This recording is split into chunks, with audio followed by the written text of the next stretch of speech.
चलिए, तो अब हम लोग पढ़ रहे हैं मनी मार्केट चैप्टर। ये जो चैप्टर है एग्जामिनेशन में 10 मार्क्स का पूछा जाएगा। There are 3 units in this particular topic. One is money demand, money supply और मॉनेटरी पॉलिसी। तो मनी डिमांड का मतलब क्या है कि मनी डिमांड के अंदर में अगर आप इंडेक्स पेज में देखेंगे तो तुमको 3 चीज मिलेगा ना, 3 यूनिट है ना। क्या क्या नाम है बताओ ना। The concept of money demand, money supply के डिफरेंट थ्योरीज और मॉनेटरी पॉलिसी। तो मनी डिमांड में आप क्या पढ़ते हैं, बेसिकली आप यहाँ पर पढ़ते हैं कि मनी क्या होता है, मनी की डिमांड आप कैसे कैलकुलेट करते हैं, अलग अलग थ्योरीज मनी डिमांड में आप पढ़ते हैं, अलग अलग थ्योरीज आप पढ़ते हैं। मनी सप्लाई के अंदर में कि मनी की सप्लाई कैसे मेजर की जाती है, how do you measure the supply of money. और तीसरा तो आपको पता ही है मॉनेटरी पॉलिसी, जिसके बारे में मैं बार बार बोल चुका हूं, इंटरेस्ट रेट्स और मनी सप्लाई। फिर से बोलो क्या, इंटरेस्ट रेट्स और मनी सप्लाई को देखकर इवैल्यूएट करके आप अपना इन्फ्लेशन को कंट्रोल करते हैं और ग्रोथ को प्रमोट करते हैं। दो तरह की मॉनेटरी पॉलिसी होती है, कौन कौन सी, एक्सपेंशनरी और कॉन्ट्रैक्शनरी। फिर से बोलो कौन कौन सा, एक्सपेंशनरी और कॉन्ट्रैक्शनरी। एक्सपेंशनरी का मतलब इन्फ्लेशन को मतलब ग्रोथ को प्रमोट करने के लिए, क्या चीज को, ग्रोथ को प्रमोट करने के लिए क्या यूज करते हैं, एक्सपेंशनरी। और इन्फ्लेशन को कंट्रोल करने के लिए क्या यूज करते हैं, कॉन्ट्रैक्शनरी। वो ठीक है। तो पहले चैप्टर में आप यहां पर पढ़ते हैं कि भाई मनी होता क्या है और मनी का डिमांड कैसे कैलकुलेट होता है। इसके लिए अलग अलग इकोनॉमिस्ट ने अलग अलग थ्योरीज दिया है, वो थ्योरीज हम लोग यहां पर पढ़ेंगे। तो सबसे पहले क्वेश्चन उठता है कि what is the meaning of the word money. Money का मतलब क्या होता है। मनी का मतलब होता है कोई भी ऐसी चीज जो मनी का फंक्शन करे, anything which does the functions of money is called money. एक बेसिक डेफिनेशन है, कोई भी ऐसी चीज जो मनी का फंक्शंस हो। सर साधारण तौर पर मनी का क्या फंक्शंस होता है, बेसिक चीजें हैं जो तुम लोग क्लास 11-12 में जबरदस्त रूप से पढ़ के आए हो बेटा। जैसे money is a store of value, money is a store of value, money is a medium of exchange, money is a measure of value. Sir समझ में नहीं आया, फिर से बोलिए। होता क्या था, मनी अलग अलग समय पर अलग अलग सोसाइटीज में अलग अलग चीजों को एक्सचेंज के लिए यूज किया जाता था। जैसे किसी जमाने के अंदर में सोने के सिक्के चलते थे, चांदी के सिक्के चलते थे, लोहे के सिक्के उसके बाद में आए। जब सोने के सिक्के चलते थे उसके पहले भी, जब सिविलाइजेशन के भी पहले, जब सिविलाइजेशन स्टार्ट हुआ था उस समय गुलाम, मतलब समझ रहे, गुलाम का मतलब राजा महाराजा गुलाम को एक्सचेंज करके गुड्स एंड सर्विसेज परचेज किया करते थे। नहीं समझे, दैट वाज मनी। बकरी को मनी के टर्म्स में बकरी को एक्सचेंज के ऑर्डर में यूज किया करते थे। There was a concept called barter system. क्या चीज, बार्टर सिस्टम। बार्टर सिस्टम में सबसे बड़ी प्रॉब्लम क्या थी कि हर चीज को हर चीज के टर्म्स में मेजर करना थोड़ा सा मुश्किल होता था। मतलब अगर मान लो मेरे को 10 किलो चावल चाहिए और तुमको मान लो 15 किलो वीट चाहिए, तो हम लोग एक दूसरे से एक्सचेंज कर लिए। तो राइस और वीट का एक रेशियो मान लो हम लोग रख दिए 2:3। अगर राइस को से फॉर एग्जांपल दाल से एक्सचेंज करना हो, मसूर दाल, मूंग दाल, चना दाल से एक्सचेंज करना हो, तो सबका अलग अलग रेशियो कैलकुलेट करना पड़ेगा कि 10 किलो चावल से इतना किलो मसूर दाल मिलेगा, इतना किलो मूंग दाल मिलेगा। अब मूंग दाल को मसूर दाल से एक्सचेंज करना हो तो then it was a very very big problematic concept.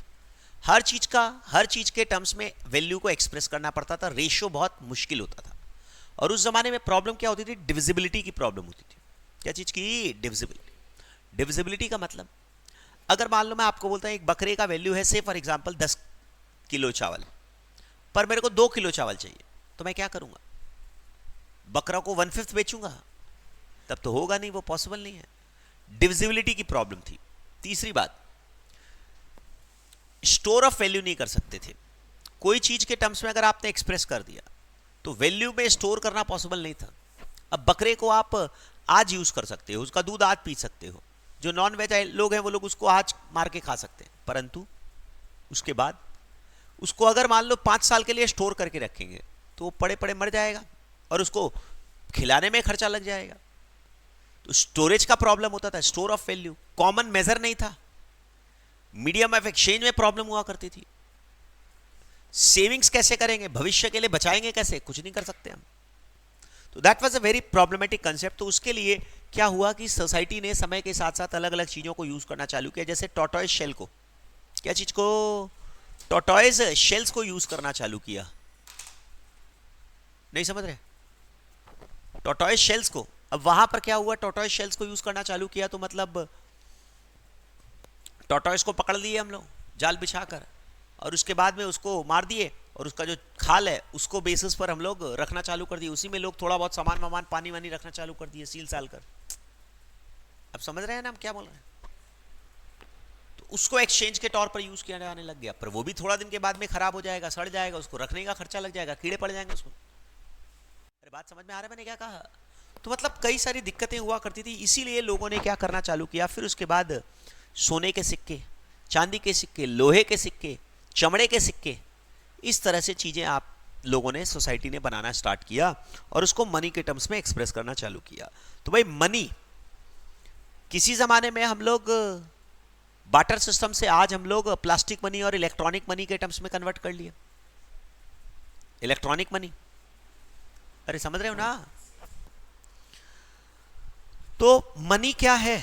साधारण तौर पर मनी के कुछ फीचर्स होते हैं, वो क्या होते हैं, वो एक काम करते हैं हम लोग, पढ़ते हैं धीरे धीरे करके, शांति से हम लोग पढ़ते हैं। In simple terms, money refers to assets which are commonly used and widely accepted as a means of payment or as a medium of exchange of transferring purchasing power। ठीक है, समझ में आ गया सर? अब एक कंसेप्ट होता है fiat money, फिर से बोलो क्या? Fiat money. फिएट मनी का मतलब कोई भी चीज अगर सरकार इस्तेमाल यूज कर, सरकार प्रिंट करती है तब उसको बोलते हैं फिएट मनी। फिर क्या बोलते हैं? Fiat money. नहीं समझे? फिर से बोलें।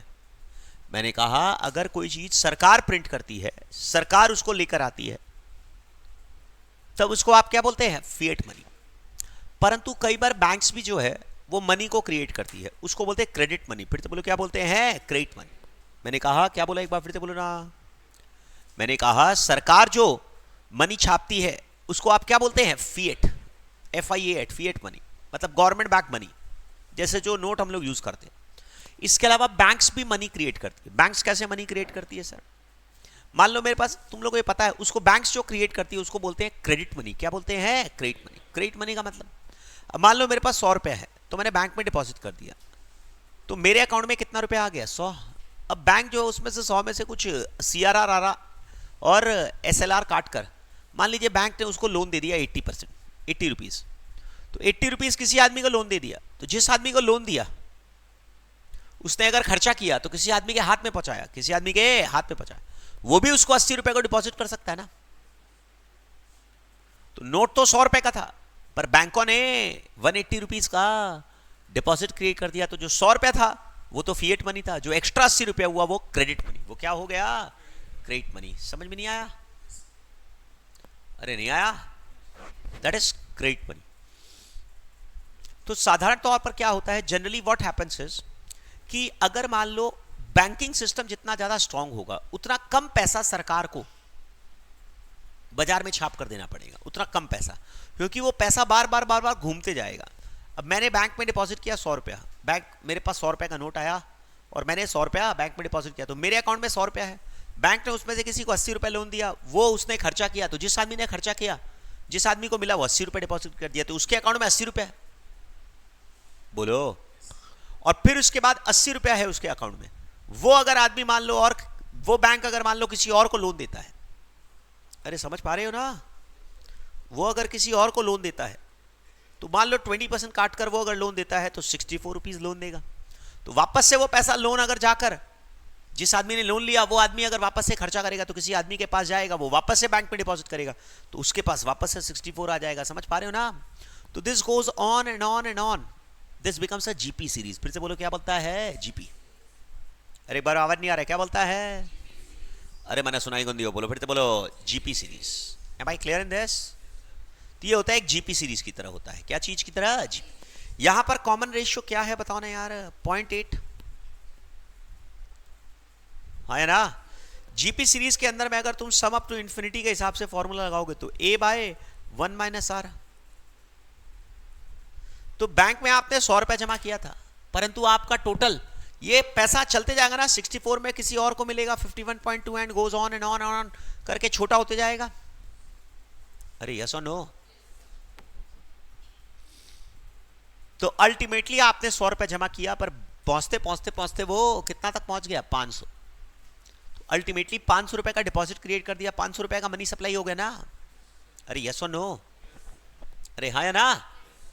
तो 500 रुपए का मनी सप्लाई क्रिएट हो गया, दैट बिकम्स क्रेडिट मनी। उसको आप क्या बोलते हैं, क्रेडिट मनी। 100 रुपए जो छाप के दिया था वो क्या था, फिएट मनी, पर बैंकों ने उतना क्रिएट कर दिया, उसको क्या बोलते हैं, फिएट मनी। ये जो चीज है ये आप पढ़ते हैं मनी सप्लाई चैप्टर में। कहां पर, मनी सप्लाई। पर इस चैप्टर में आप पढ़ते हैं मनी डिमांड। क्या बोलते हैं, मनी डिमांड। कि मनी जो लोग हैं वो लोग कैसे डिमांड करते हैं, कितना रुपया उनको चाहिए, कितना रुपया उनको चाहिए, उसको हम लोग इस चैप्टर में पढ़ेंगे। पर आने के पहले एक काम करो, जरा फटाफट से पढ़ो जरा। मनी का मतलब क्या है,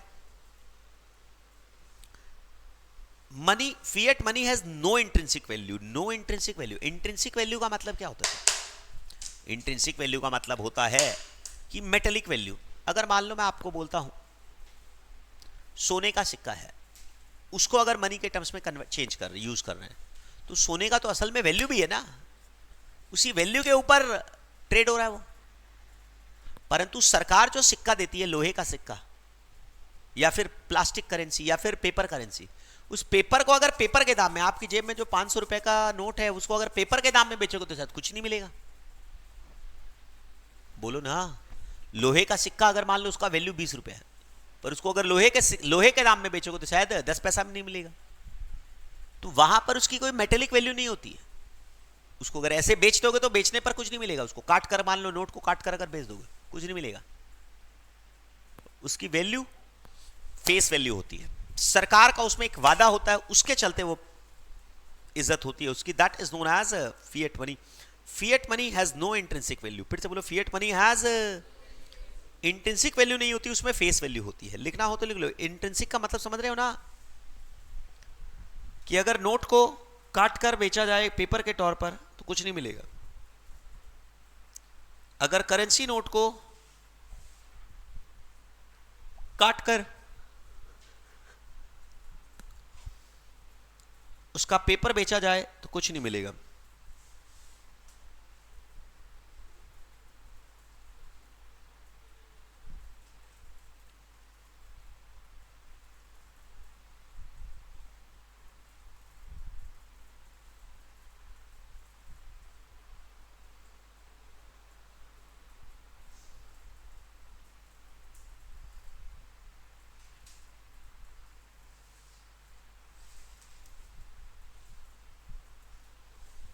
चलिए खत्म करें क्या? अरे यस और नो तो बोलो, मेरे को आवाज नहीं आ रहा है, बोलना पड़ेगा। नेक्स्ट। अब भाई सर, फिएट मनी का मतलब जिसको सरकार ने इशू किया, लिख लो। फिएट मनी का मतलब जिसको सरकार ने use.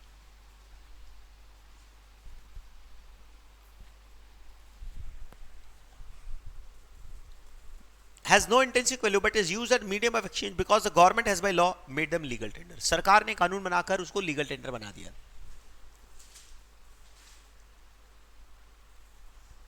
In modern day it may also constitute electronic records। Electronic records. अब बिटकॉइन, भाई ये जो बिटकॉइन है वो किसी सरकार ने नहीं दिया है, ये एक सॉफ्टवेयर के थ्रू पॉइंट्स जनरेट होता है और इसको ट्रेड किया जाता है। असल में बिटकॉइन का वैल्यू उसके नेटवर्क पर है, करेंसी बोलकर उसको यूज करना सेंसिबल नहीं है, क्योंकि that is not government backed. But उसका जो नेटवर्क है वो काम का है, उसका जो क्रिप्टो नेटवर्क है वो काम का है। परंतु ब्लॉकचेन टेक्नोलॉजी उसकी काम की है, परंतु वो करेंसी के तौर पर वो बेकार है। आओ ये पढ़ लो, उसमें कुछ आने जाने नहीं है। General characteristics, money should be, फटाफट पढ़ के बताओ ना। Money should be generally acceptable. अरे फिर से बोलो, मनी शुड बी, हर कोई इसको एक्सेप्ट करना चाहिए। मनी शुड बी ड्यूरेबल और लॉन्ग लास्टिंग, लंबे समय तक चलना चाहिए। एफर्टलेसली रिकॉग्नाइजेबल, मतलब आसानी से उसको देखकर कोई पहचान ले। डिफिकल्ट टू काउंटरफीट, अरे चोरी करना पॉसिबल नहीं है। Relatively scarce but has elasticity of supply. Relatively scarce मतलब इनफाइनाइट सप्लाई नहीं है उसकी, जितना मर्जी आप मनी छाप सकते हो, नहीं वैसा नहीं है। पर उसका सप्लाई इलास्टिक होता है। उसकी सप्लाई क्या होती है, इलास्टिक। इलास्टिक सप्लाई का मतलब, सप्लाई का मतलब क्या होता है, इलास्टिसिटी और सप्लाई का मतलब क्या होता है, कि कि अगर जरूरत पड़ने पर सरकार सप्लाई बढ़ा सकती है, हिंदी में लिख लो, जरूरत पड़ने पर सरकार सप्लाई बढ़ा सकती है।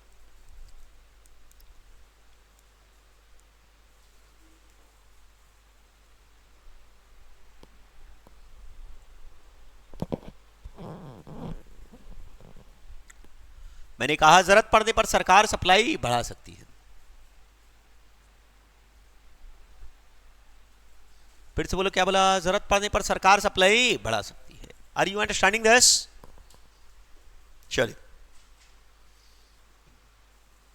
पोर्टेबल और easily transported, posing uniformity, possessing uniformity. Uniformity का मतलब, अगर मान लो मैं आपको बोलता हूं एक टॉर्टोइस शेल को यूज करता हूं और दूसरी टॉर्टोइस शेल को यूज करता हूं, तो देखने में हो सकता है एक छोटा एक बड़ा हो, तो बड़ी वाली का लोग वैल्यू ज्यादा करेंगे, छोटी वाली का वैल्यू कम करेंगे। परंतु मनी में ऐसा नहीं होता। एक नया नोट हो, पुराना नोट हो, उसकी वैल्यू हमेशा सेम होती है। मेरी बात समझ रहे हो? सर पुराना नोट चलता क्यों नहीं है? अरे चलता क्यों नहीं है? क्योंकि वो यूज करते करते पड़ जाता है, तो कोई आदमी उसको रखना नहीं चाहता, अच्छा नहीं लगता है। और अगर लास्ट में अगर कोई एक्सेप्ट नहीं करे तो उसको आरबीआई के पास जाइए, आरबीआई आपको पूरा पैसा देगा। नहीं समझ रहे? अरे बोलना, पर इसका किसी के पास इतना समय तो है नहीं। तो इसीलिए यूनिफॉर्मिटी होनी चाहिए। मतलब बकरे को अगर हम चेंज करेंगे तो बकरे के बेसिस पर एक्सचेंज करेंगे, तो उसमें यूनिफॉर्मिटी नहीं है ना। कोई मोटा तगड़ा बीमार और स्वस्थ होगा। Divisible into small parts without losing value. समझ में आ रहा है ये सब चीज? अरे कोई एक्सप्लेनेशन देने की जरूरत है क्या मेरे को? इसको आप बोलते हैं मनी। अब मनी को मेजर किया जाता है, आईएमएफ ने कुछ डेफिनेशन दिया है, पढ़ लीजिए, उसमें कुछ है नहीं। Broad money is including, broad money क्या है अभी आएगा, नैरो मनी और ब्रॉड मनी का कंसेप्ट आएगा। National currencies, transferable deposits which include demand deposits transferable by checks और money order. Transferable demand deposits का मतलब करंट और savings account.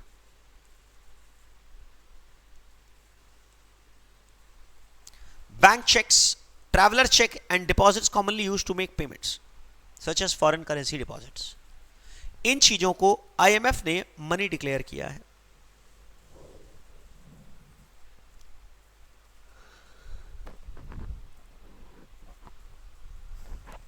Other deposits such as non-transferable deposits,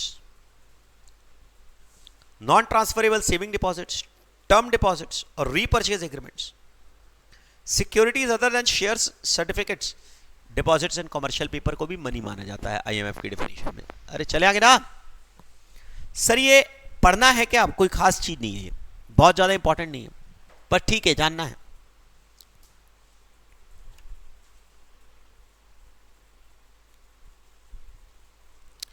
Now we come to the concept of demand for money। फिर से बोलो, क्या बोला? Demand for money. क्या है ये डिमांड फॉर मनी? साधारण तौर पर डिमांड फॉर मनी का मतलब आपको कितने पैसे अपने हाथ में रखने हैं, कितना पैसा चाहिए, उसकी डिमांड। ये साधारण तौर पर क्या चीज पर डिपेंड करती है। जैसे एक कंसेप्ट क्या था, लॉ ऑफ डिमांड। एक बार फिर से बोलो, क्या था? लॉ ऑफ डिमांड क्या बोलता था? जैसे जैसे सामान का प्राइस बढ़ेगा वैसे वैसे डिमांड कम होगा। अभी यहां पर क्या बात कर रहे हैं? पैसे की डिमांड। फिर से बोलो, क्या चीज की डिमांड? पैसे की। पैसे की डिमांड जो है वो साधारण तौर पर कई चीजों पर डिपेंड करती है। जैसे सबसे महत्वपूर्ण होता है उसमें इंटरेस्ट रेट, लोगों की इनकम और महंगाई। इंटरेस्ट रेट, लोगों की कमाई और इन्फ्लेशन, प्राइस लेवल, ये तीन महत्वपूर्ण चीजें होती है। क्या क्या तीन चीज? मेरे साथ साथ में नाम बताओ ना। इंटरेस्ट रेट्स, लोगों की इनकम और महंगाई, इन्फ्लेशन। तुम लोग मेरे को अपना कॉमन सेंस लगाकर बताओ, जैसे जैसे महंगाई बढ़ेगी वैसे वैसे लोग ज्यादा पैसा चाहेंगे कि कम पैसा चाहेंगे? अरे आवाज नहीं आ रहा है? ज्यादा पैसा डिमांड करेंगे ना। तो इनकम के ऊपर में डिमांड फॉर मनी। फिर से बोलो, क्या चीज?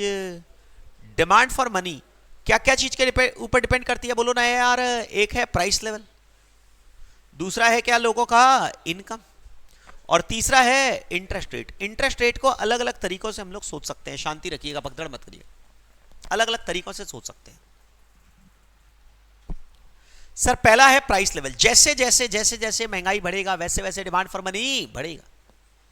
अगर आप मान लीजिए वेजिटेबल खरीद रहे हैं, आज 20 रुपीज में खरीद रहे हैं, कल वही चीज मान लो साल भर बाद 30 रुपीज हो गई, तो अभी आपकी 20 रुपीज की डिमांड है, बाद में आपकी डिमांड 30 होगी। अरे समझ में आ रहा है? अरे जैसे जैसे महंगाई बढ़ती है वैसे वैसे लोग पैसा ज्यादा डिमांड करते हैं कि कम डिमांड करते हैं? ज्यादा। तो ये demand for money varies directly with price level. Demand for money varies directly with price. क्या तरह का रिलेशन है? पॉजिटिव रिलेशन है कि नेगेटिव रिलेशन है? पॉजिटिव। वैसा ही लोगों की इनकम और मनी की डिमांड में भी क्या तरह का रिलेशन है? इनकम को नॉर्मली मेजर किस टर्म्स में करते हैं? मनी के टर्म्स में ना। तो अगर लोगों की कमाई बढ़ेगी तो वो लोग डिमांड ज्यादा करेंगे ऑब्वियसली। अरे हाँ या ना? अरे डिमांड ज्यादा करेंगे कि कम करेंगे? ज्यादा। अरे डिमांड ज्यादा करेंगे कि कम करेंगे?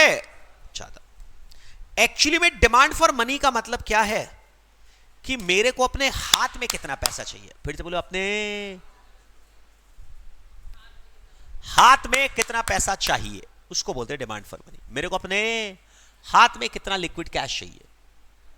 नहीं समझा? ये क्या चीज पर? दो चीजों पर डिपेंड करती है, बताओ ना यार। महंगाई पर और मेरी इनकम पर। ये दो चीज तो समझ में आती है ना? नहीं आ रहा समझ में? अरे नहीं आ रहा समझ में? एक तो महंगाई पर, अगर मान लो महंगाई ज्यादा होगी तो मेरे को अपने हाथ में पैसा थोड़ा ज्यादा रखना पड़ेगा सामान खरीदने के लिए। वैसी मेरी इनकम, अगर मेरी इनकम ज्यादा होगी तो ऑब्वियसली मेरी डिमांड ज्यादा होगी, क्योंकि मैं ज्यादा महंगे महंगे सामान खरीदूंगा। और तीसरा होता है interest rate. Interest rate means actually में अपॉर्चुनिटी कॉस्ट। फिर से बोलो, क्या?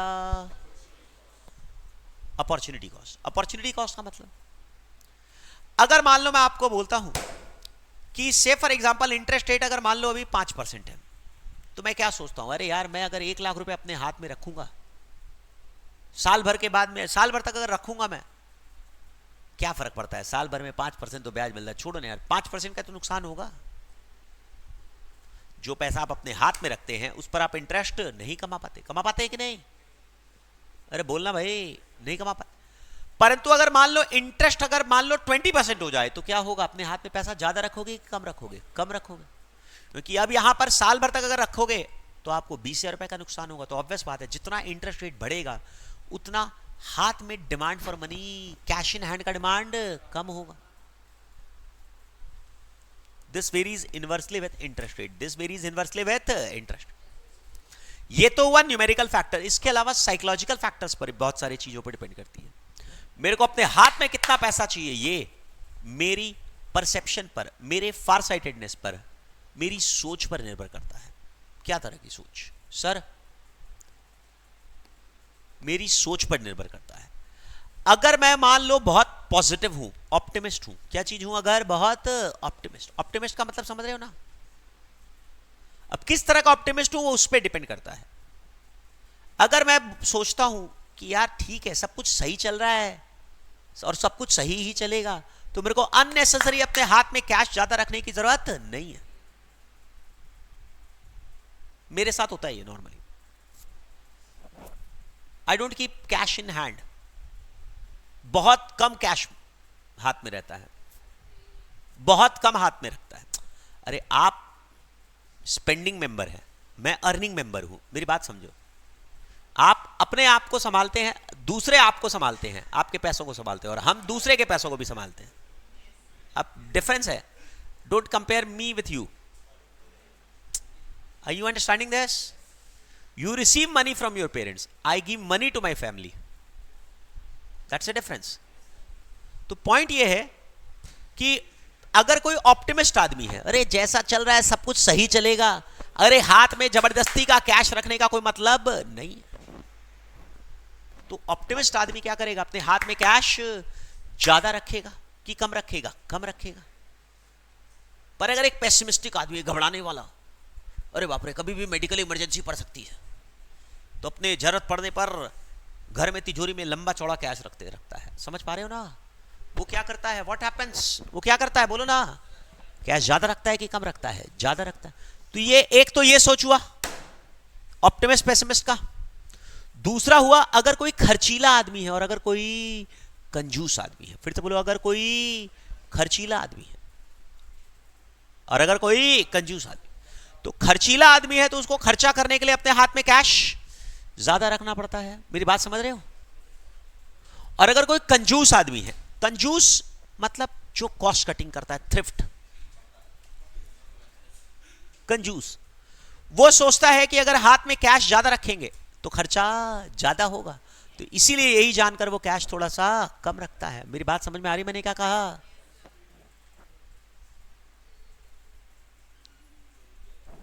Are you clearly understanding this? मेरे को आवाज नहीं आ रहा, बोलो भाई। तो that is the psychological behaviour of the people. उसके ऊपर भी डिमांड फॉर मनी डिपेंड करती है, पर उसको मेजर करना संभव नहीं है। अरे उसको मेजर करना पॉसिबल है कि नॉट पॉसिबल? Not possible. तो इसके लिए अलग अलग लोगों ने अलग अलग डिमांड, अलग अलग थ्योरी दिया है। पहले मैं आपको बेसिक चीज बता दूं, फटाफट से बता दूं, लिख लो। डिमांड फॉर मनी, लिखो, हाथ में कितना कैश रखना है,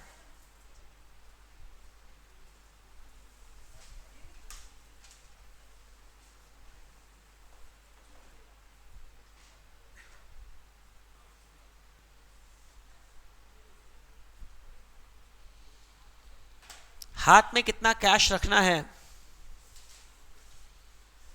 ब्रैकेट में लिखो this is demand for money.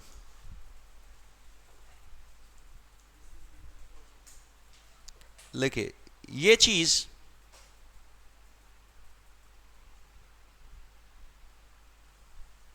किन फैक्टर्स पर डिपेंड करती है?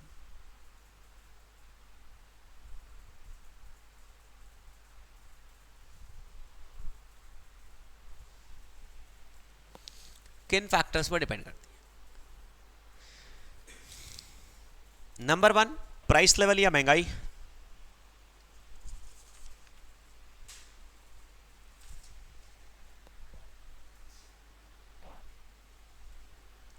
नंबर 1, प्राइस लेवल या महंगाई।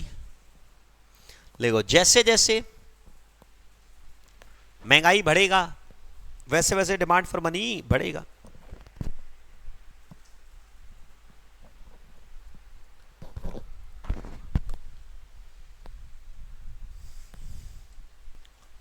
क्या बोला सर आपने? जैसे जैसे प्राइस लेवल बढ़ेगा वैसे वैसे डिमांड फॉर मनी बढ़ेगा।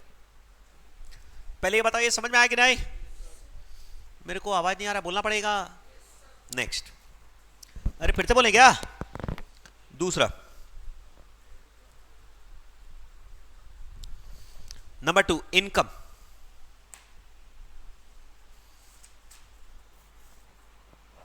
जैसे जैसे इनकम बढ़ेगा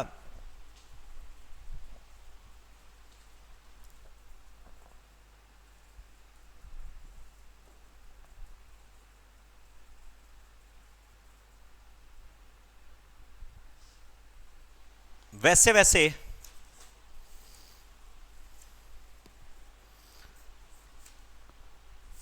लोग ज्यादा कैश अपने हाथ में रखेंगे।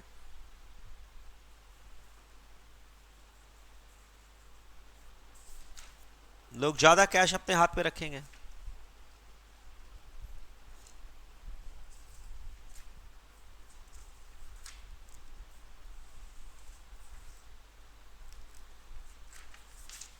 अरे लोग अपने हाथ में कैश ज्यादा रखेंगे तो डिमांड फॉर मनी बढ़ेगा।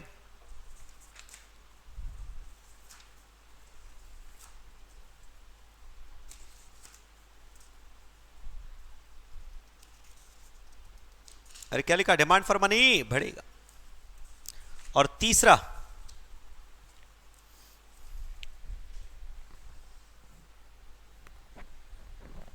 इंटरेस्ट रेट्स या opportunity cost of holding cash.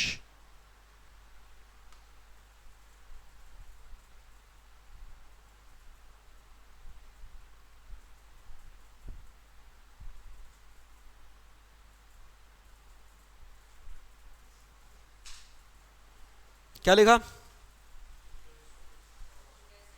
Interest cost या अपॉर्चुनिटी, इंटरेस्ट रेट या opportunity cost of funds. Example लिख लीजिए, मतलब लिख लीजिए।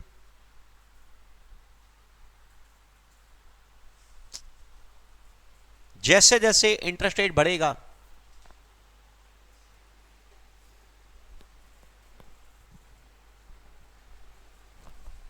वैसे वैसे लोग अपने हाथ में कैश कम रखेंगे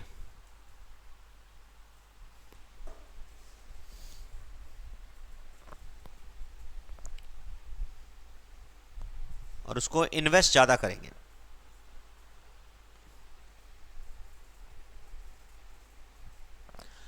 एक्चुअली में interest rate is a wrong term, word होना चाहिए अपॉर्चुनिटी कॉस्ट। फिर से बोलो क्या चीज, वर्ड क्या होना चाहिए, अपॉर्चुनिटी कॉस्ट। फिर से बोलो क्या वर्ड होना चाहिए, opportunity cost. Am I clear in this?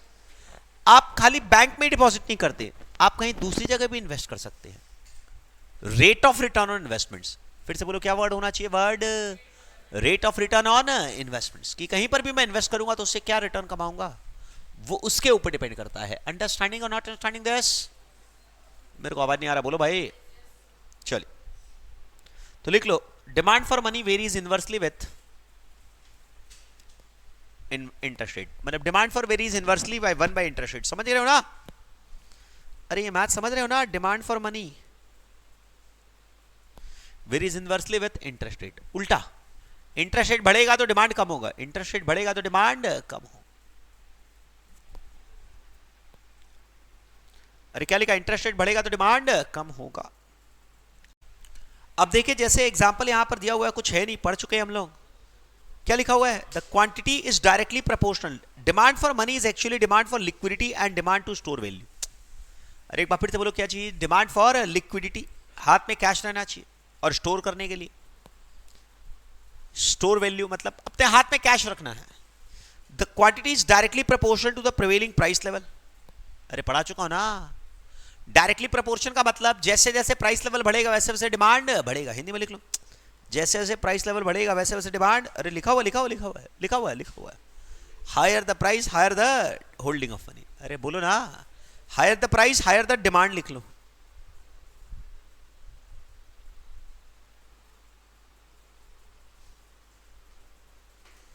अच्छा ये भी वही लिखा हुआ है, इंटरेस्ट कॉस्ट बढ़ेगा तो डिमांड फॉर मनी कम होगा। अरे क्या लिखा, इंटरेस्ट रेट बढ़ेगा तो डिमांड फॉर मनी कम होगा, लिखा हुआ है ना। अच्छा और एक चीज और बोलता है कि टेक्नोलॉजी के चलते, क्या चीज के चलते, demand for money, liquid cash की डिमांड कम हो गई। क्योंकि आज के दिन आप अगर मान लीजिए गलती से पर्स लिए बिना भी अगर कहीं पर चले गए ट्रैवलिंग करना, अरे पर्स लेना भूल गए, ठीक है यार यूपीआई से पेमेंट कर देंगे, एवरीवेयर एक्सेप्टेड। अरे समझ रहे हो ना?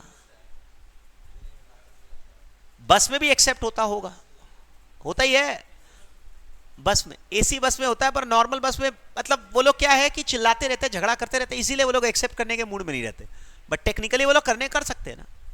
अरे वो थोड़ा सा सिक्योरिटी के पॉइंट ऑफ व्यू से वो लोग खड़े रहते हैं बस में, तो बाप रे डर लगता है, चले गिर कैसे नहीं रहा है, हैबिट होता है, वो ऐसे उंगली पकड़ के ऐसे लटक जाते हैं। देखते हो ना, 3 उंगलियों में नोट है और ये उंगली पकड़ के ऐसे धर्मतल्ला धर्मतल्ला धर्मतल्ला धर्मतल्ला। अरे समझ रहे हो ना? चांदनी चांदनी चांदनी चांदनी चांदनी चांदनी चांदनी चिल्ला रहे हैं और ऐसे उंगली पकड़ के बॉसुन बॉसुन बॉसुन बॉसुन बॉसुन बॉसुन। बहुत जगह खाली, पूरा बस खाली है। अरे समझ में आया ना? तो ये क्या है, टेक्नोलॉजी के चलते डिमांड फॉर लिक्विड कैश कम हो गया।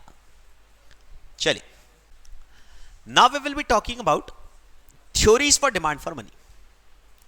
कुछ थ्योरीज हैं, एक एक करके हम लोग पढ़ते हैं, जरा नाम पढ़ के बताओ ना। पहला थ्योरी का नाम क्या है, classical approach, quantity theory of money by Irving Fisher. Irving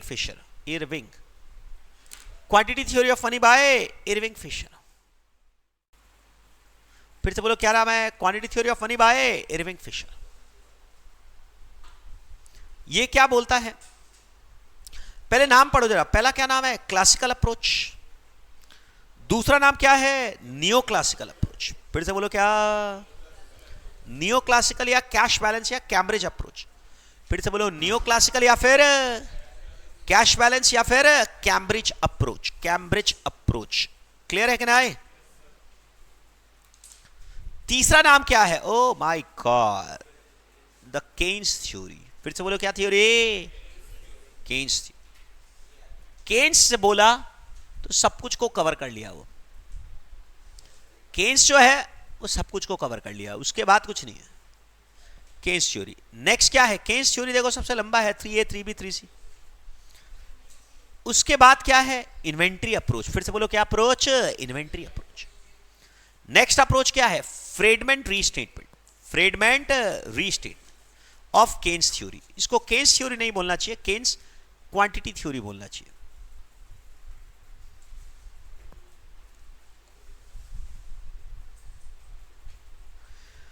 और छठा है behaviour up towards risk aversion, Tobin approach, risk aversion approach.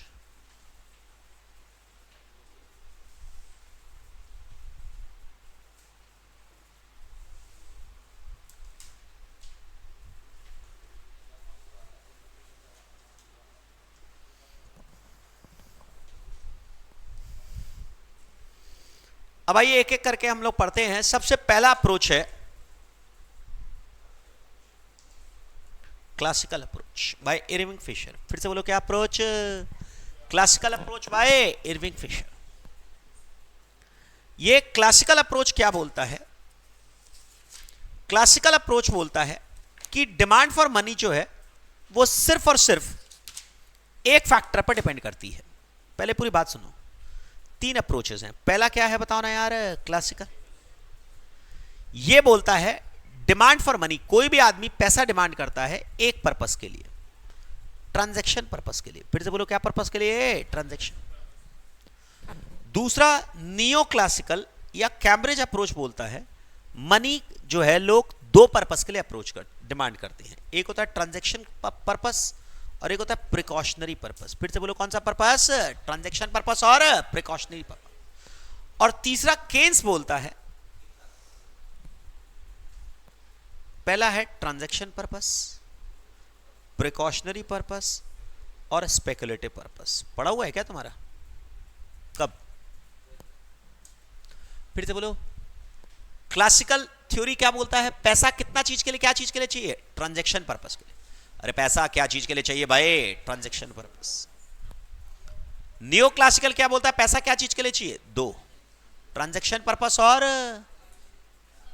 Precautionary purpose. पर केन्स क्या बोला? ट्रांजैक्शन पर्पस, प्रिकॉशनरी पर्पस और स्पेकुलेटिव पर्पस। समझ में नहीं आया? नहीं आया?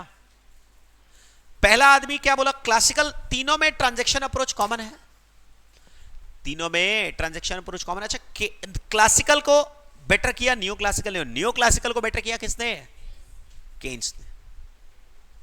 केन्स ने सब कुछ को कवर कर लिया। Are you clearly understanding this? 1936 में थ्योरी दिया, वो पब्लिक फाइनेंस को भी एकदम पूरा नया बना दिया और इस मनी डिमांड को भी पूरा का पूरा अच्छी तरह से एक्सप्लेन कर दिया। क्या बोला? सबसे पहला बोला ट्रांजैक्शन अप्रोच। फिर से बोलो क्या बोला? यह बोलता है कि मनी जो है उसकी डिमांड होती है ट्रांजैक्शन पर्पस के लिए। कोई भी आदमी पैसा क्या चीज के लिए चाहिए? गुड्स एंड सर्विसेज परचेज करने के लिए। क्या चीज करने के लिए?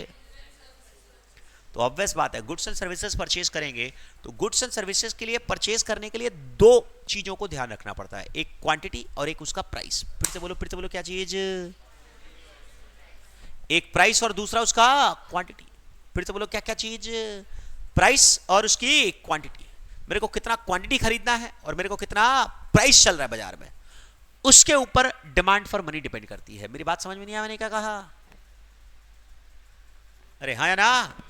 डिमांड फॉर मनी नॉर्मली क्या चीज पर डिपेंड करती है? एक क्वांटिटी कितना खरीदना और एक प्राइस कितना खरीदना है। मतलब ये एक इन्फ्लेशन पर डिपेंड करता है। डिमांड फॉर मनी क्या चीज पर डिपेंड करता है? इन्फ्लेशन। इसने बोला, देखो यहां पर बुक में एक फॉर्मूला दिया है, इसने बोला MV इक्वल टू PT। फिर से बोलो क्या फॉर्मूला दिया? अरे इसने क्या फॉर्मूला दिया? Demand for money MV equal to PT। M का मतलब क्या है? V का मतलब क्या है? बता रहा हूं। P का मतलब है प्राइस लेवल। फिर से बोलो P का मतलब प्राइस लेवल और T का मतलब क्वांटिटी। अरे प्राइस इनटू क्वांटिटी। एक बार फिर से बोलो, P का मतलब प्राइस, T का मतलब quantity, transactions, number of transactions. Sir ये M क्या है, ये V क्या है? M का मतलब है टोटल मनी इन सर्कुलेशन। फिर से बोलो क्या बोला? बाजार में मान लो अगर 20 लाख करोड़ रुपया सरकार ने छाप के रखा है, that is total money in circulation. फिर से बोलो क्या बोलेंगे? 1 रुपए के सिक्के, 2 रुपए के सिक्के, 5 के सिक्के, 10 के सिक्के, 20 के सिक्के, 10 का नोट, 20 का नोट, 50 का नोट, 100 का, 200 का, 500 का नोट, जितना बाजार में करेंसी छाप के रखा है उसको बोलेंगे एम। क्या बोलेंगे उसको? एम। और वी का मतलब होता है वेलोसिटी। फिर से बोलो, वी का मतलब वेलोसिटी। एक बार फिर से बोलो, वी का मतलब वेलोसिटी। मेरे पास 100 रुपया है, रुपया कैश, मैंने तुमको दिया, तुमने उसको दिया, तुमने उसको दिया, तुमने उसको दिया, तुमने उसको दिया। गुड्स एंड सर्विसेज से मान लो अगर 6 बार ट्रैवल कर गया वो साल भर में, मैंने 100 रुपया था मेरे जेब में, मैंने तुमको दिया, तुमने उसको दिया, तुमने उसको दिया, तुमने उसको दिया, तुमने उसको दिया, तुमने उसको दिया, साल भर में वो 6 टाइम्स ट्रैवल कर गया। तो असल में 100 रुपया है पर 600 रुपए का सर्कुलेशन हो गया ना, तो वो हो जाएगा वेलोसिटी इन सर्कुलेशन। फिर से बोलो, क्या बोलेंगे? Velocity in circulation. मान लो 100 रुपया है और वो 6 बार सर्कुलेट हो गया, 6 बार सर्कुलेट हो गया। नहीं समझ में आया? That is MV, that is what? MV. और मान लो बाजार में वो लोग जो सामान खरीदे, से फॉर एग्जांपल उसका प्राइस था 3 रुपए, प्राइस कितना था? 3 रुपए, और वो लोग 200 केजी चावल खरीदे। मान लो सिर्फ इकोनॉमी में सिर्फ चावल ट्रेड होता है और 3 रुपया पर केजी का चावल है, तो बाजार में हम लोग अगर सरकार ने 100 रुपया छाप कर दिया और वो 6 बार सर्कुलेट हो रहा है तो 600 का ट्रांजैक्शन हो रहा है। बोलो, तो 200 किलो चावल 3 रुपए करके बाजार में ट्रेड हो रहा है। ये असल में क्या होता है? समेशन पीटी होता है रे। अलग अलग सामान का price into quantity, price into quantity, चावल का प्राइस इनटू क्वांटिटी, गेहूं का, गुड्स का, सर्विसेज का, आटा, दाल, मैदा, चीनी, शैम्पू, तेल, डिटर्जेंट, समझ रहे हो ना? उन सबका गुड्स एंड सर्विसेज का price into quantity, price into quantity सबको ऐड किया जाता है। That is demand for money. MV equal to formula क्या है बताओ ना? P into Q. एक बार फिर से बोलो, MV equal to P to Q, नहीं बोलकर क्या बोलोगे? T. MV equal to P into T. P का मतलब प्राइस, टी का मतलब quantity, number of transactions, number of quantity. नहीं समझे? और एम का मतलब मनी इन सर्कुलेशन, वी का मतलब वेलोसिटी, वी का मतलब वेलोसिटी। परंतु रियल लाइफ में क्या होता है? इकोनॉमी में सिर्फ करेंसी इन सर्कुलेशन ही नहीं होता, क्रेडिट मनी इन सर्कुलेशन भी तो होता है ना। तब इसने फॉर्मूला चेंज किया। क्या फॉर्मूला दिया? बोलो, क्या फॉर्मूला दिया? M V plus M dash V dash. फिर से बोलो, क्या फॉर्मूला दिया? M V plus M dash V dash. ये बोला भैया मनी सिर्फ एक चीज के लिए चाहिए, गुड्स एंड सर्विसेज के लिए। इसमें इसने कुछ अजम्पशन माने। क्या माने? कि जितना पैसा है हम सब खर्च कर देंगे, जितना खर्चा करेंगे, जितना पैसा अपने हाथ में आएगा टोटल खर्चा कर देंगे, मतलब कोई पैसा सेव नहीं करेंगे, क्योंकि मनी जो है वो सिर्फ और सिर्फ यूज करने के लिए होता है, स्टोर करने के लिए यूज नहीं होता है। Money is not to be stored, money is use for goods and services. जितना पैसा आया सारा का सारा पैसा खर्चा कर देंगे। पर क्या बोलते हो, क्या ये रियल लाइफ में ऐसा पॉसिबल है कि नहीं है? नहीं है। तो ये थ्योरी फेल हो गया। ये क्लासिकल अप्रोच। कौन सा approach? Classical approach. There is assumption that there is no need to save money। तो मनी की डिमांड क्या निकलती है बताओ ना? M V equal to P into T, या फिर M V plus M dash V dash. M dash का मतलब क्या है? Credit money. एम डैश का मतलब क्रेडिट मनी, और वी डैश का मतलब velocity of credit money, velocity of credit money. पहले ये बताओ, ये समझ में आया कि नहीं? नहीं आया? जैसे जैसे प्राइस लेवल बढ़ेगा वैसे वैसे डिमांड फॉर मनी बढ़ेगा, जैसे जैसे नंबर ऑफ ट्रांजैक्शन बढ़ेगा वैसे वैसे डिमांड फॉर मनी बढ़ेगा। पहले तुम लोग ये बताओ, ये समझ में आया कि नहीं? लिखो इस चीज को जरा जल्दी जल्दी। क्लासिकल अप्रोच बोला कि मनी की डिमांड सिर्फ और सिर्फ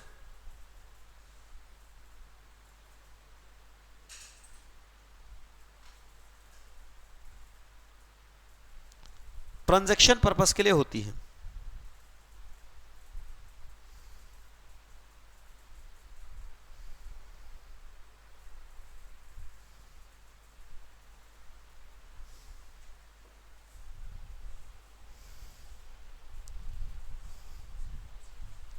ट्रांजैक्शन पर्पस के लिए होती है।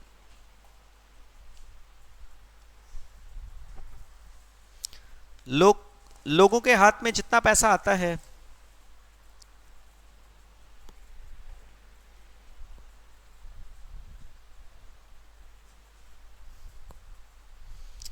वो गुड्स एंड सर्विसेज में खर्च हो जाता है, वो गुड्स एंड सर्विसेज में स्पेंड कर देते हैं।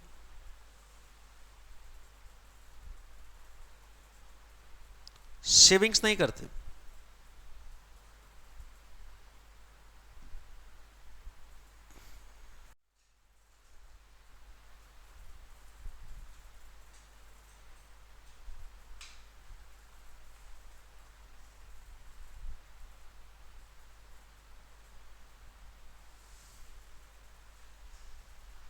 क्या लिखा? सेविंग्स नहीं करते। लिखिए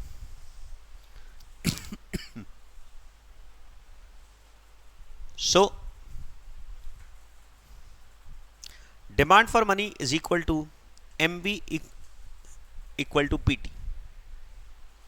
demand for money is equal to MB equal to PT।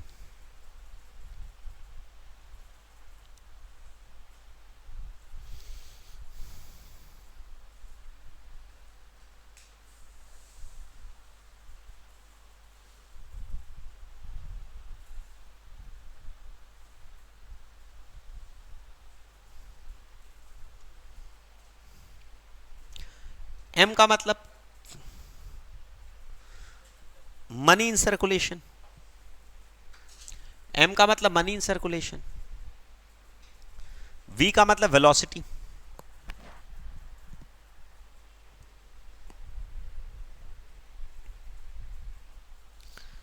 P का मतलब प्राइस लेवल,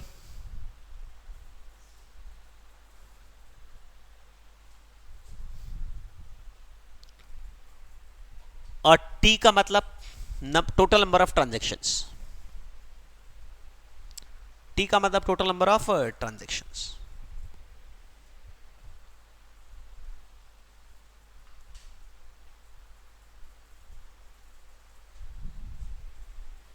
फॉर एग्जाम्पल अगर मेरे हाथ में 100 रुपया है, M 100, मेरे हाथ में 100 रुपया है, M इक्वल टू 100, और वो साल भर में 6 टाइम्स सर्कुलेशन होता है।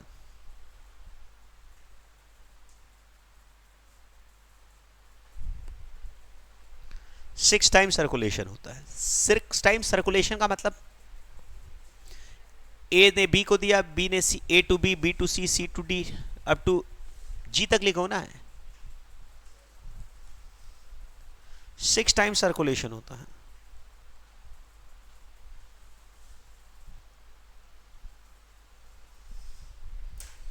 लिख लिया? V इक्वल टू 6 लिखा? V इक्वल टू 6, तो लिख लो सप्लाई ऑफ मनी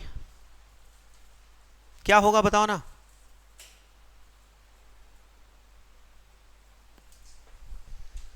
लिखो क्या लिखा? सप्लाई ऑफ मनी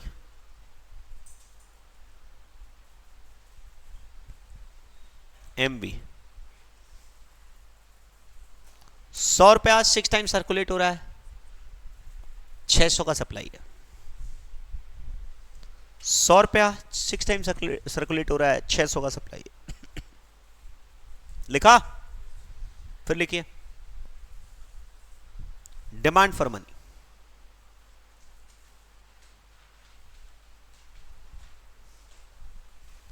लिखिए से इकोनॉमी में सिर्फ समझने के लिए ये पीटी क्या है? समेशन पीटी है, समझ रहे हो? इकोनॉमी में सिर्फ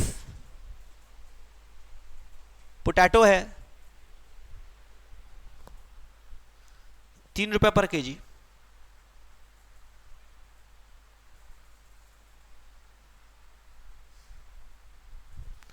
और टोटल 200 केजी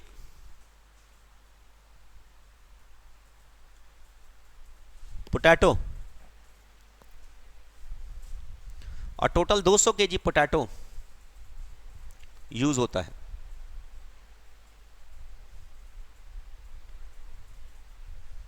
बताओ। तो demand for money price into quantity लिख लो, self note. Demand for money price into quantity. को यहां P इंटू टी बोलते हैं। डिमांड फॉर मनी को प्राइस इंटू क्वांटिटी या फिर P इंटू, यहां P इंटू टी बोलते हैं। कितना?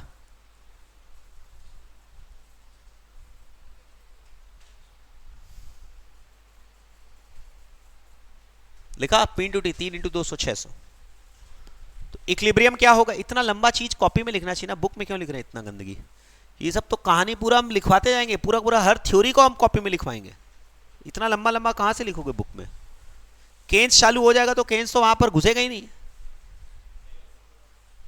देखो इक्विलिब्रियम लेवल पर क्या होता है? Supply of money equal to demand for money.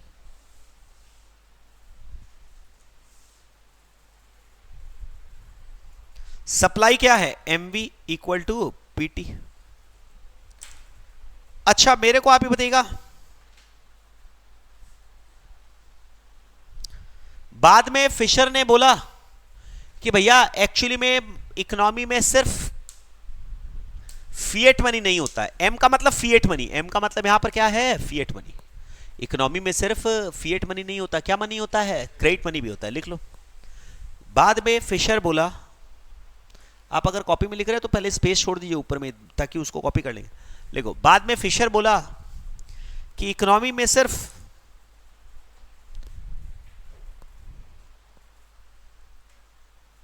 Fiat money M का मतलब फिएट मनी, इकोनॉमी में सिर्फ फिएट मनी M ही नहीं होता बल्कि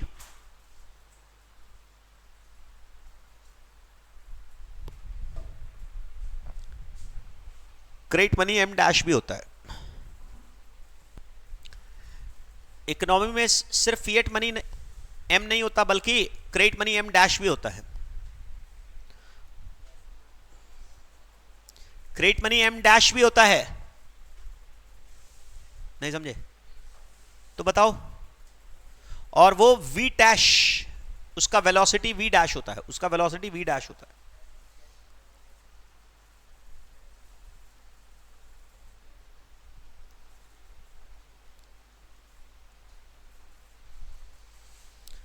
सप्लाई ऑफ मनी क्या होगा?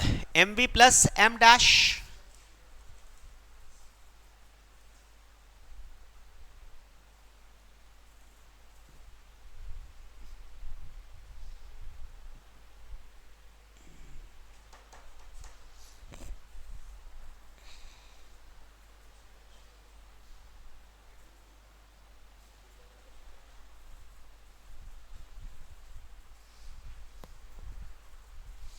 अरे नहीं आया? अब बताओ तुम लोग मेरे को। तो at equilibrium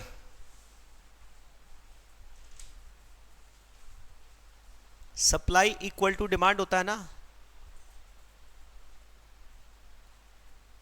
MV plus M dash V dash equal to PT।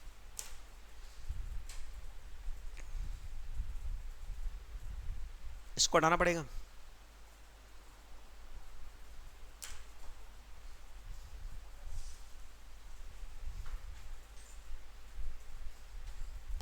इसको हटा रहा हूं मैं।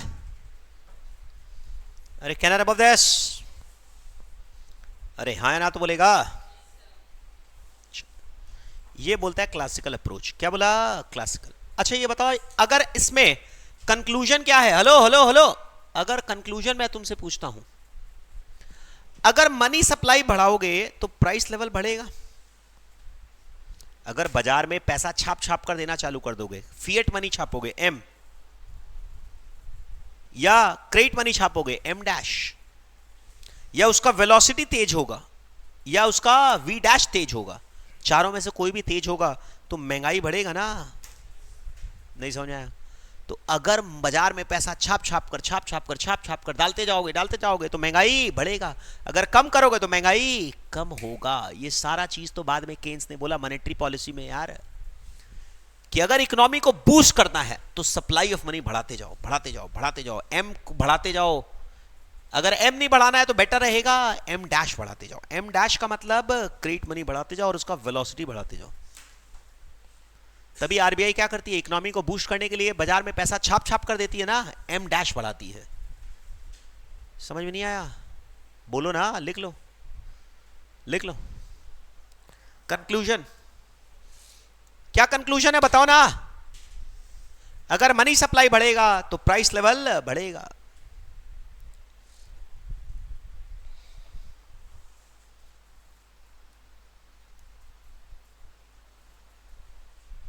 हेलो, आप जो बोल रहे थे ना फिस्कल पॉलिसी और मॉनेटरी पॉलिसी में मनी सप्लाई, ये है मनी सप्लाई। मनी सप्लाई का मतलब बाजार में कितना पैसा दौड़ रहा है। हम साधारण भाषा में हम क्या बोलते हैं, मनी सप्लाई, बाजार में कितना पैसा ट्रैवल कर रहा है, ये बोलता हूं मनी सप्लाई। ये होता है money supply. M V M dash V dash. M का मतलब फिएट मनी, तो लिख लो। तो प्राइस लेवल कितना चीज पे डिपेंड करता है? 4। कौन कौन सा? फिएट मनी, उसका वेलोसिटी, क्रेडिट मनी, उसका वेलोसिटी।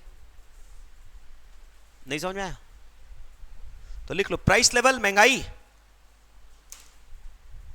प्राइस लेवल महंगाई 4 फैक्टर्स में से 4 फैक्टर्स में डिपेंड करता है। बोलो कौन सा?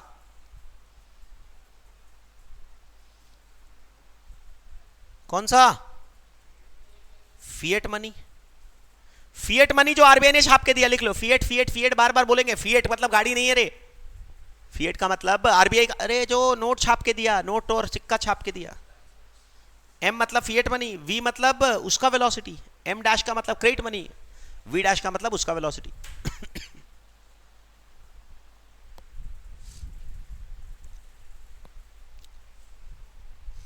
सर इतना सा चीज था और कितनी सारी बातें इन लोगों ने कर दी थी। नहीं समझ में आ रहा है? हाँ सर, आपने इतना सा पैराग्राफ दिया है, कुछ नहीं लिखा है, स्पेस एकदम बेकार सा, पर आपने कंक्लूजन कितना सारा लिखवाया, दिख रहा है बुक में क्या दिया और आपने कहां तक बात किया है। अब जब एक बार भाई ट्रांजैक्शन अप्रोच एक बार समझ गए, वही ट्रांजैक्शन अप्रोच किस में आएगा? नियो क्लासिकल में आएगा, वही केन्स भाई साहब में आएगा। तो बार बार उसका सोच बार बार घुसाना जरूरी है क्या मेरे को? बोलते नहीं हो? अरे बार बार बार बार बताना जरूरी है क्या? संभव नहीं है। समझ रहे हो ना? I do believe this is absolutely clear. बता दो मेरे को, महंगाई क्या चीज पर डिपेंड करता है बताओ ना?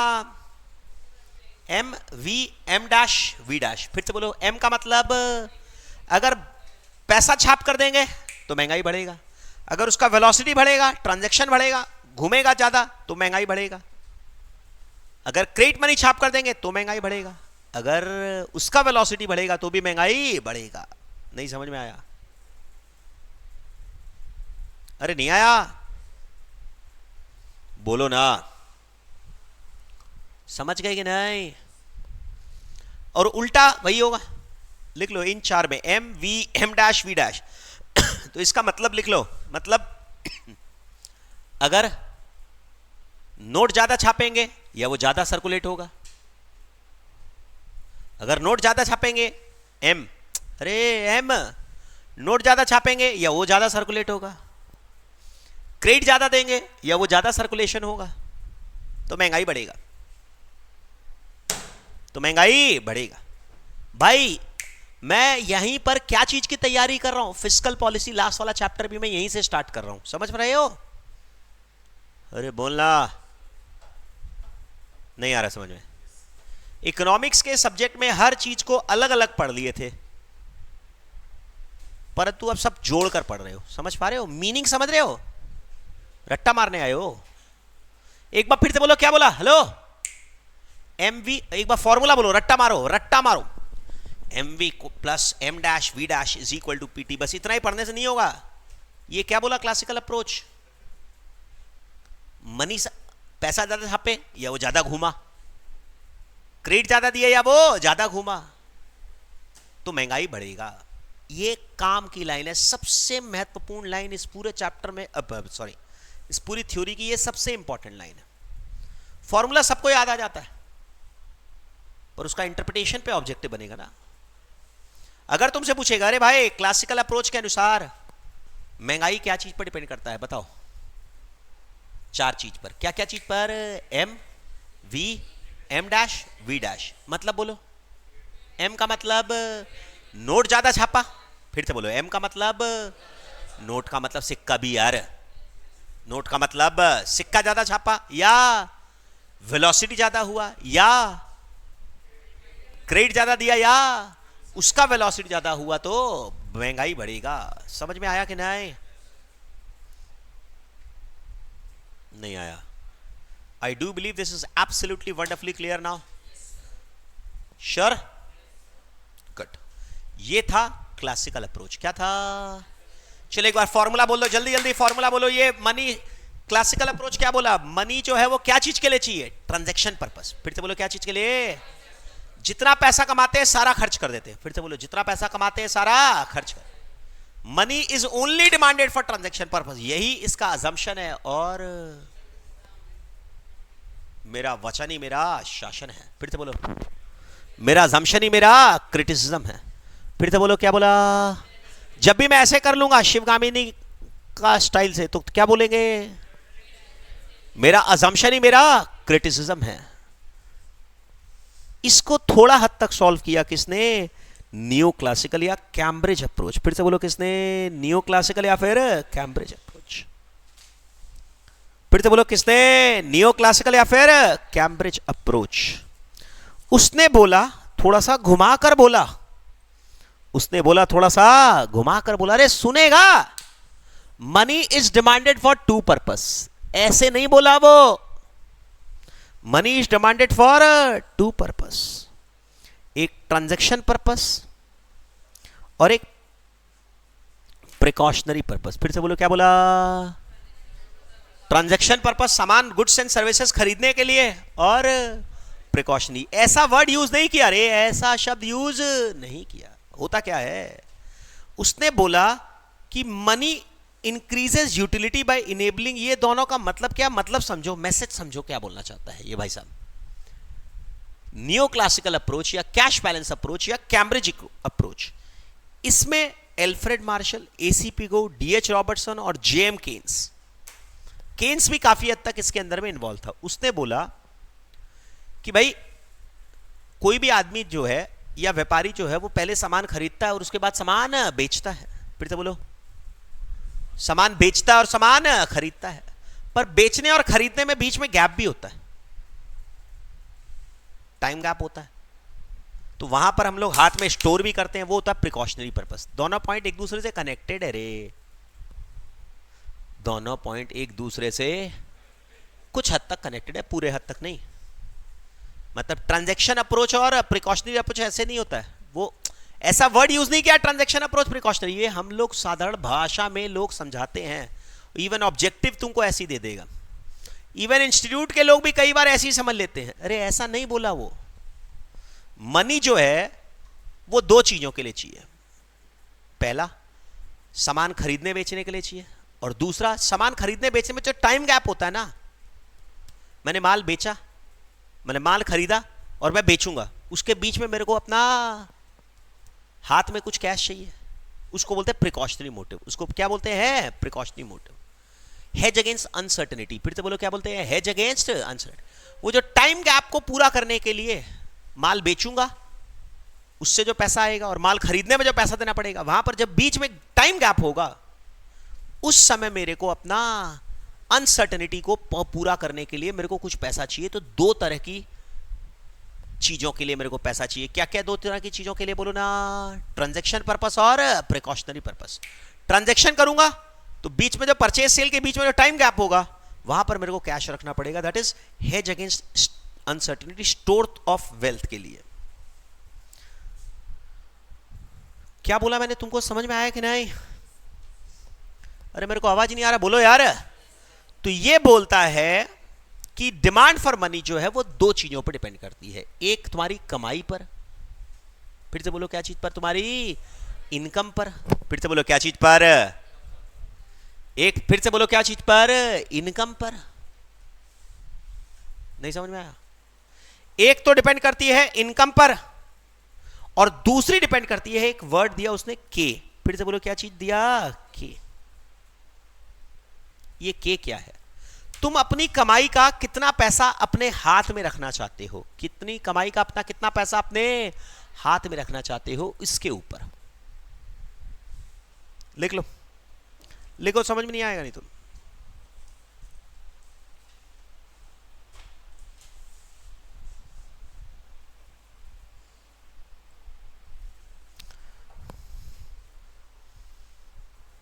कैम्ब्रिज अप्रोच या नियो क्लासिकल,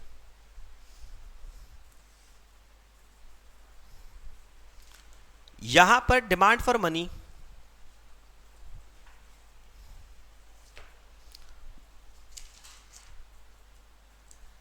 दो चीजों के लिए चाहिए।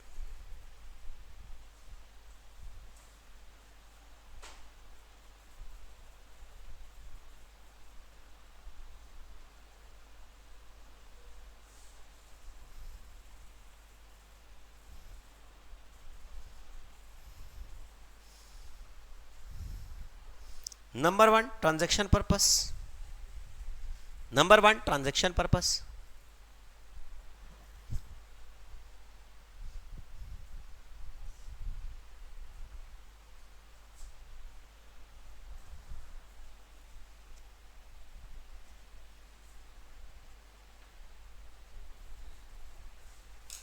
Number one, transaction purpose, that is purchase and sale at two different points of time. Purchase and sale at two different points of time.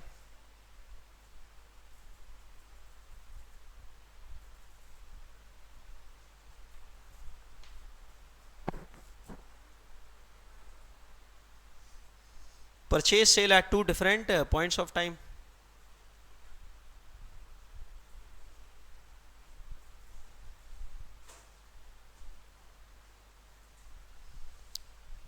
Number two, और उनके बीच में, परचेज सेल के बीच में जो टाइम गैप होता है, परचेज सेल के बीच में जो टाइम गैप होता है उसको मैनेज करने के लिए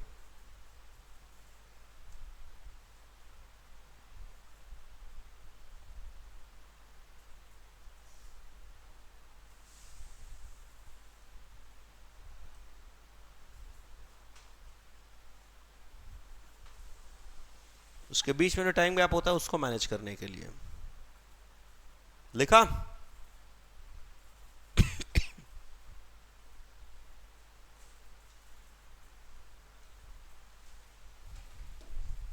दैट इज प्रिकॉशनरी पर्पस।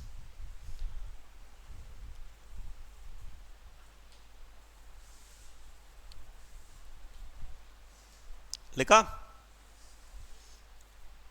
उसको मैनेज करने के लिए लिखिए। यहां पर डिमांड फॉर मनी दो चीज पर डिपेंड करता है।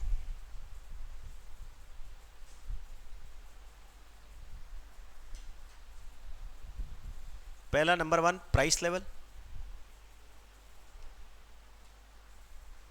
दो चीज नहीं बल्कि तीन चीज। नंबर वन, प्राइस लेवल, तीन चीज पर डिपेंड करता है। नंबर वन, प्राइस लेवल को बोलते हैं P. Number two, real income को बोलते हैं वाई। अरे रियल जीडीपी। और नंबर थ्री,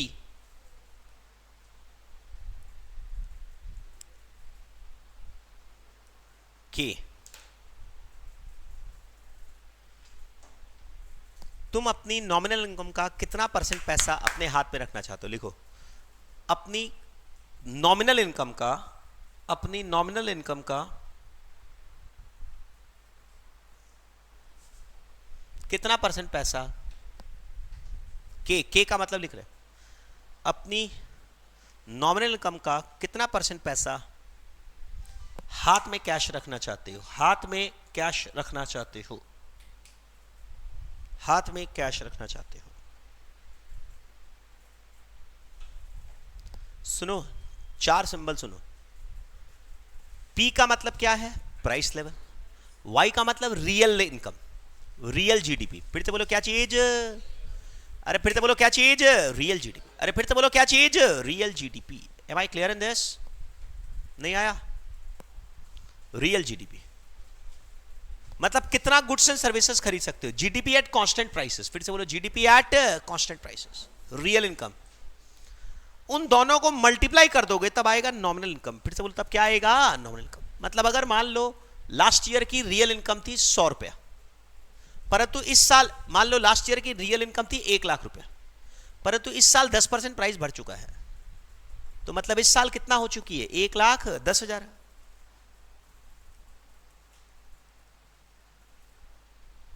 रियल इनकम है कितना? 1 लाख। और इस साल प्राइस लेवल कितना है? 110%। ये इंडेक्स नंबर में बढ़ते हैं, तो दोनों को मल्टीप्लाई कर दो पी वाई, ये आ जाएगा नॉमिनल इनकम। इस साल की असली कमाई कितना रुपया है? 1,10,000। समझ में नहीं आया? अब मेरे को उसका 20% अपने हाथ में चाहिए। 1 लाख रुपया लास्ट ईयर की इनकम थी, इस साल वो 110% बढ़ गई, 10% बढ़ गई। अरे हाँ है ना? तो मतलब इस साल का नॉमिनल इनकम कितना आया? 1,10,000। मेरे को अपने हाथ में उसका 20% पैसा चाहिए, 22,000 रुपया मेरे को अपने हाथ में पैसा चाहिए। ये होगा डिमांड फॉर मनी। ये क्या होगा? Demand for money. एक बार फिर से बोलो, ये क्या होगा? बोलो ना यार, डिमांड फॉर मनी। तो यहां पर आपकी कैश बैलेंस, यहां पर आपके हाथ में कितना पैसा चाहिए, ये क्या चीज पर डिपेंड करता है? नाम बताओ ना। 3 चीजों पर। क्या चीज पर? 3 चीज। कौन कौन सा 3 चीज? इनकम, प्राइस लेवल, और कितना पैसा हाथ में रखना चाहते हो, वो प्रपोर्शन। अरे क्या चीज? वो proportion. Am I very very clear in this? अरे नहीं आया? फिर से बोले, लिख लो, एग्जांपल लिख लो। Say for example last year की रियल इनकम थी 1 lakh, Y equal to 1 lakh.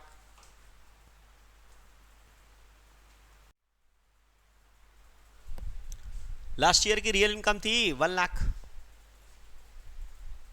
Y equal to 1 lakh. इस साल प्राइस 10% बढ़ गया,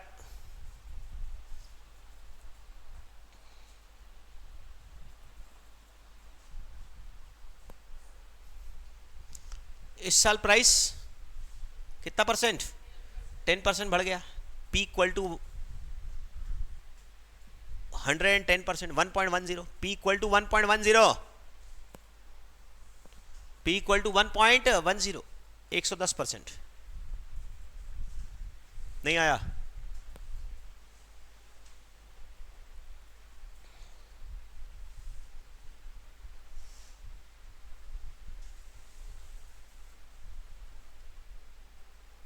बोलो,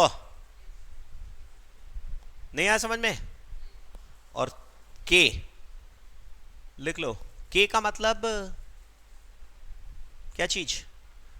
अपनी कमाई का 20% पैसा। K इक्वल टू अपनी कमाई का 20% पैसा हम कैश में होल्ड करना चाहते हैं।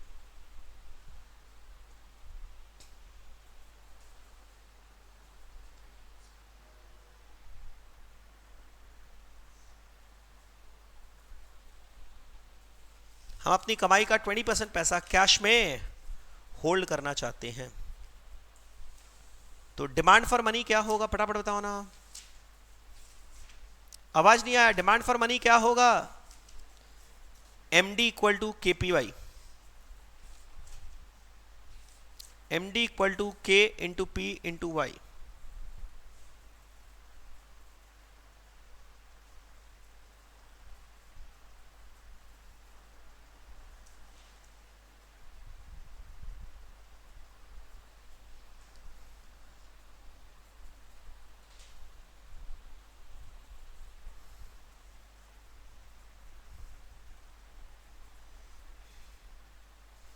इसको हटा रहा हूं मैं।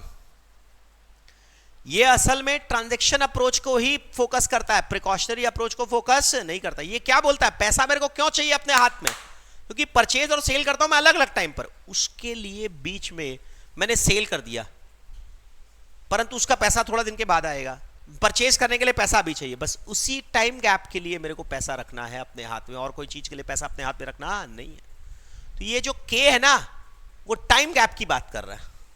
ये असल में ट्रांजैक्शन अप्रोच के लिए फोकस कर रहा है कि प्रिकॉशनरी अप्रोच के लिए? Transaction approach. बोलने के लिए किताबों में मिल जाएगा कि ट्रांजैक्शन अप्रोच प्रिकॉशनरी अप्रोच, पर ये बोलना क्या चाहता है? Transaction approach. फिर से बोलो क्या चीज? Transaction approach. Am I very clear in this?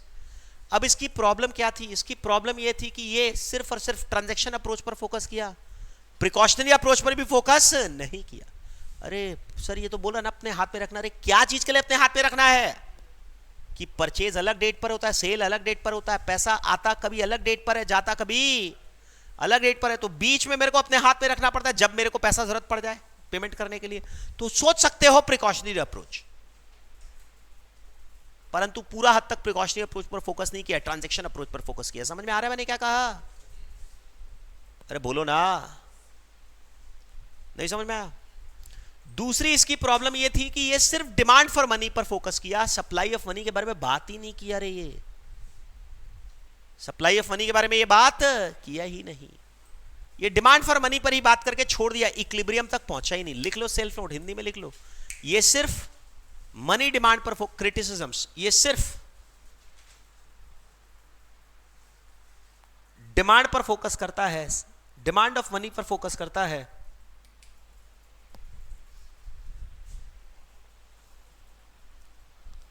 Supply of money को इग्नोर करता है, इक्विलिब्रियम नहीं बताता।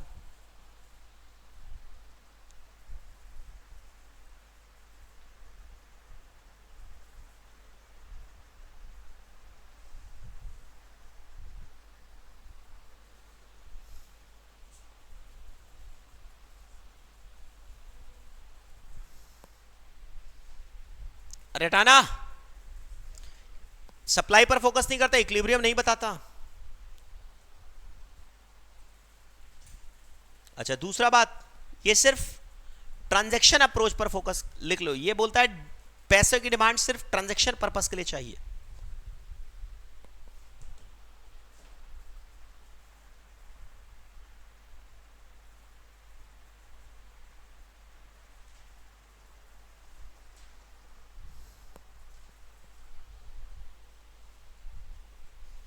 इसको हटा रहा हूं मैं। अरे हटाए कि ना आए? मेरे को आवाज बिल्कुल नहीं आया, बोलो समझ में आया कि ना आए? क्या लिखा एक बार फिर से बोलो ना, क्या लिखा?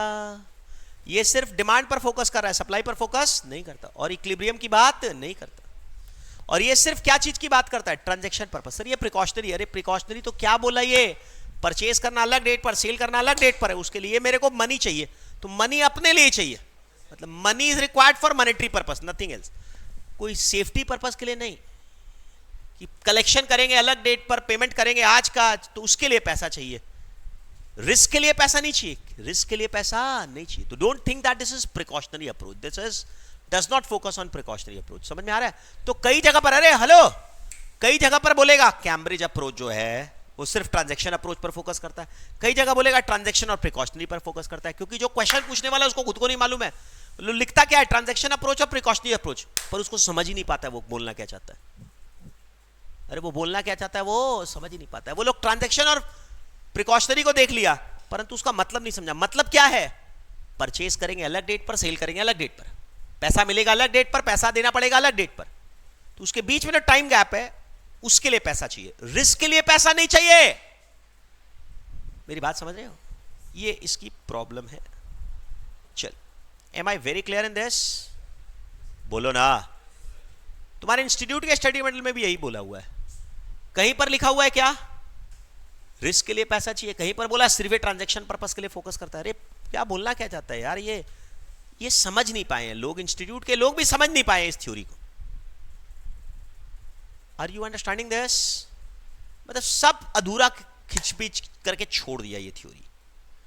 इससे ज्यादा बेटर कौन सा आता है? सबका बाप, केन्स। अच्छा एक मिनट को, केन्स को पढ़ने के पहले इस थ्योरी में डिमांड फॉर मनी क्या चीज पर डिपेंड करती है?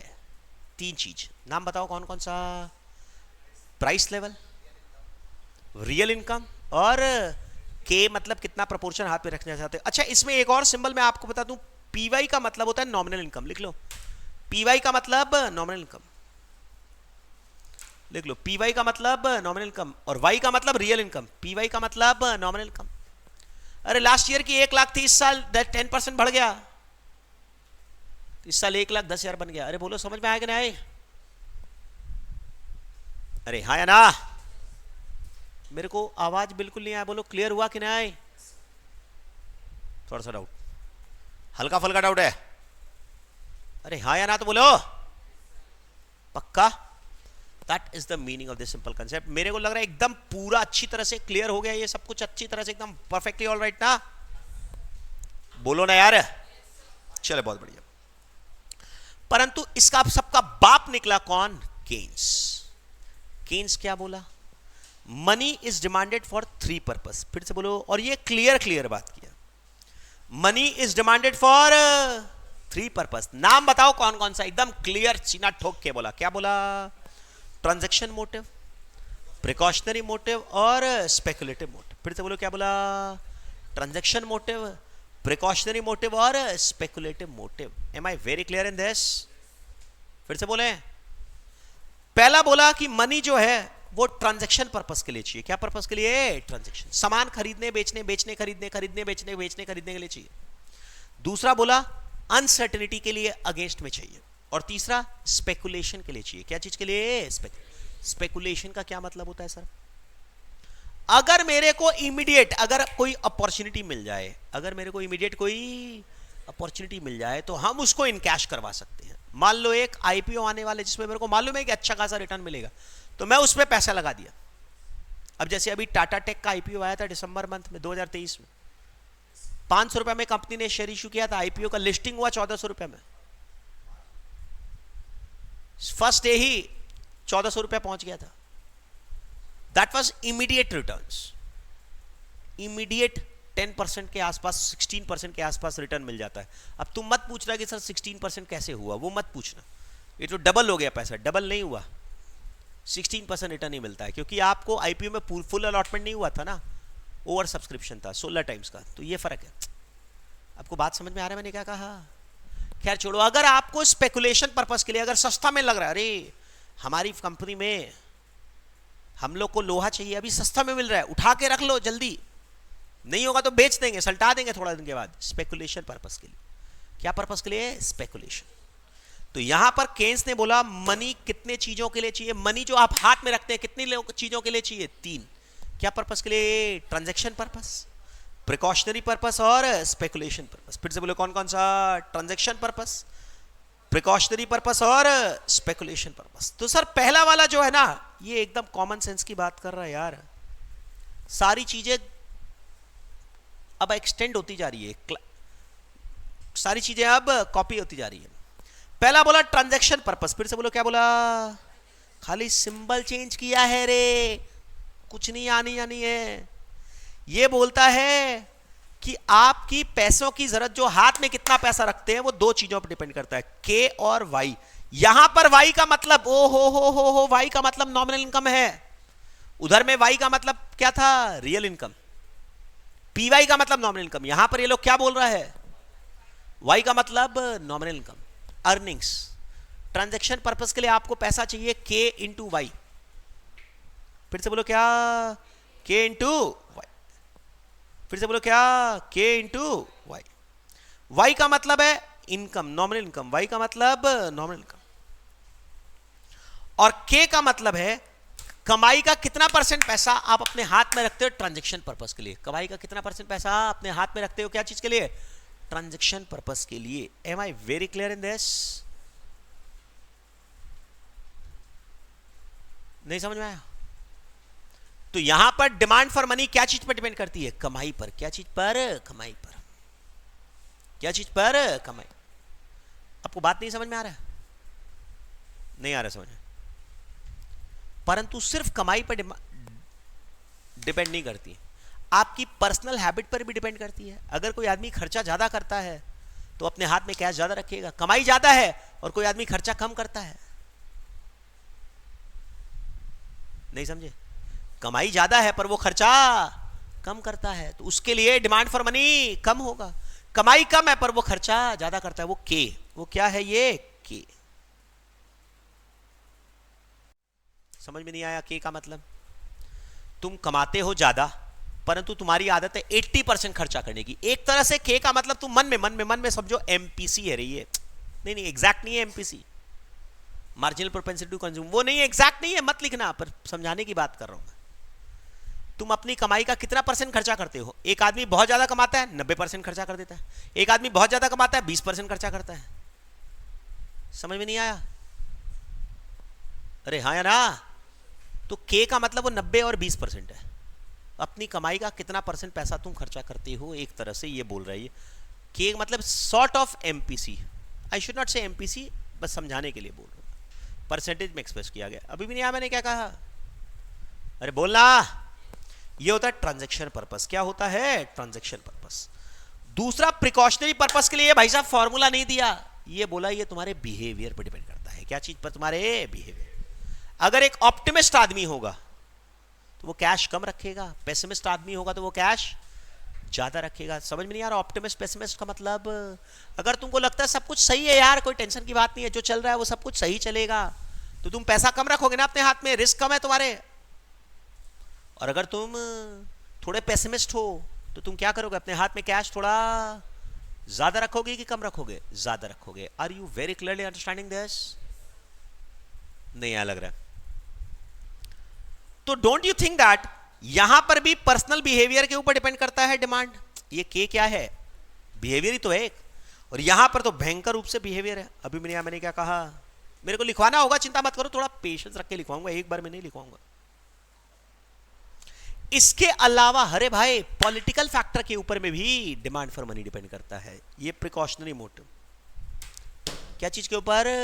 पॉलिटिकल फैक्टर के ऊपर में भी, इकोनॉमिक कंडीशंस और पॉलिटिकल फैक्टर्स के ऊपर में भी। अगर आपको देश की अर्थव्यवस्था पर भरोसा है, समझो, तो आप अपने हाथ में कैश कम रखोगे। अगर आपको अपनी देश की वेनेजुएला की हालत खराब है तो वहां पर लोग क्या करते हैं? कब साले बैंक फेल हो जाएंगे मेरे को नहीं पता, चलो अपने हाथ में कैश रखो। समझ पा रहे हो?